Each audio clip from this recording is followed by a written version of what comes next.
Salut à vous les potos, j'espère que vous allez bien. Un abonné m'a récemment proposé un sujet et je trouvais cela fort intéressant à traiter. Alors voici pour vous, et surtout pour toi, Enzo Faller, 5 expériences cruelles sur les humains faites par le gouvernement des États-Unis. Le projet MK Ultra, dévoilé en 1975, est le nom de code d'un projet secret illégal de la CIA conduit durant les années 1950 à 1970 qui visait à développer des techniques de manipulation mentale.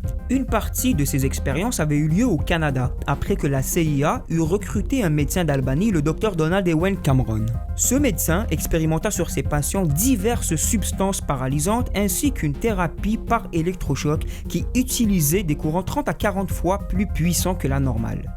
Ces expériences consistaient à mettre les sujets dans un coma induit par des psychotropes pendant plusieurs mois, jusqu'à 3 mois dans certains cas, tout en jouant des enregistrements de simples bruits ou de phrases répétitives. How long did they put you to sleep for? I was in a coma for 86 days. 86 days of unbroken sleep.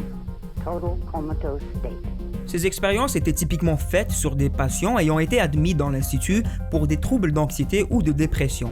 Et naturellement, beaucoup de ces patients ont conservé des séquelles. Certains patients ont oublié comment parler, d'autres en ont oublié leurs parents et ont souffert d'amnésie grave pendant très longtemps. Un film est d'ailleurs sorti en 1998 et raconte l'histoire de 2 avocats qui tentent de poursuivre la CIA pour avoir financé des expériences aussi démoniaques. Le film s'appelle The Sleep Room. Les recherches sur les armes chimiques étant en pleine expansion durant les années 40, des officiers de l'armée américaine se sont retrouvés à tester les différents gaz sur leur propre armée. En gros, ils ont arrosé leurs soldats avec du gaz moutarde et du lewisite sans leur consentement et sans même les mettre au courant. Tout ça dans le but de tester les répercussions de ces gaz ainsi que l'efficacité des masques utilisés. Ce qu'il faut savoir, c'est que le lewisite est un produit qui, lorsqu'il est dispersé sous forme de gaz, pénètre facilement au travers des vêtements et passe même très bien au travers du caoutchouc naturel comme le latex, composant des premiers masques à gaz. Oh non! En cas de contact avec la peau, le gaz provoque immédiatement une douleur extrême et des démangeaisons. Et inhaler ce gaz provoquerait une sensation de brûlure dans les poumons, des éternuements, des vomissements et un œdème pulmonaire. Le gaz moutarde, quant à lui, a des propriétés mutagènes et cancérigènes qui ont tué beaucoup de gens, dont les soldats sur qui on l'a testé. De 1946 à 1948, une expérimentation américaine sur la syphilis a été réalisée au Guatemala. Dans le but de tester l'efficacité de la pénicilline, le gouvernement américain, en coopération avec le gouvernement guatémalèque, autorisèrent l'inoculation par des médecins de la syphilis et d'autres maladies transmissibles sexuellement à des soldats, prostituées, prisonniers et malades mentaux sans leur consentement. La plupart des sujets ont été traités avec des antibiotiques dans la pénicilline, mais 83 sujets en sont morts et en octobre 2010, notamment à la suite de la mise en lumière de cette expérimentation, Hillary Clinton a officiellement présenté ses excuses au Guatemala au nom des Américains. Entre 1965 et 1966, le Dr Albert Kligman a exposé environ 75 prisonniers à Holmesburg à des doses élevées de dioxine, le contaminant responsable de la toxicité de l'agent orange. L'agent orange a été utilisé par les Américains durant la guerre au Vietnam et a eu des conséquences assez monstrueuses sur les populations.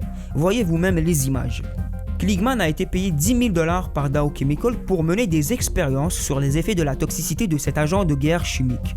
Les prisonniers ont été également payés pour leur participation, mais peu d'efforts ont été pris pour assurer la sécurité des sujets de test, dont certains ont été intentionnellement exposés à des agents pathogènes, provoquant des infections et des malformations pour les générations futures. En 1931, le Dr Cornelius Rhodes a été parrainé par l'Institut Rockefeller pour mener des expériences à Porto Rico. Il a infecté les citoyens de Porto Rico avec des cellules cancéreuses pour étudier les effets. Beaucoup d'entre eux en sont morts et la plupart développent des cancers plus tard dans leur vie. Ce qui est le plus frappant est que les accusations découlent d'une note qu'il aurait écrite. Cette note disait « Les Portoricains sont les plus sales, les plus paresseux et la race la plus dégénérée des hommes à habiter cette planète. Je l'ai fait de mon mieux pour faire avancer le processus d'extermination en tuant 8 et en transplantant le cancer à plusieurs autres. » Un homme qui semble être bien décidé à tuer Porto Rico grâce à une infection de cancer ne semble pas être le candidat idéal pour prendre en charge des projets de guerre chimique et recevoir un siège à la Commission de l'énergie atomique des États-Unis. Pourtant, c'est exactement ce qui est arrivé. Il est également devenu vice-président de l'American Cancer Society et à ce jour, toute documentation choquante qui se serait produite au cours de sa période de guerre chimique aurait probablement été détruite. Merci à vous d'avoir écouté la vidéo, j'espère que celle-ci vous aura plu. Si c'est le cas, mettez un pouce bleu et puis n'hésitez pas aussi à me proposer dans les commentaires un sujet qui vous intéresse et pourquoi pas, un jour, je pourrais peut-être le traiter. Et puis n'hésitez pas aussi à liker ma page Facebook où je poste des vidéos virales, ça peut être sympa, et à me suivre sur Twitter, pourquoi pas aussi, pour discuter avec moi.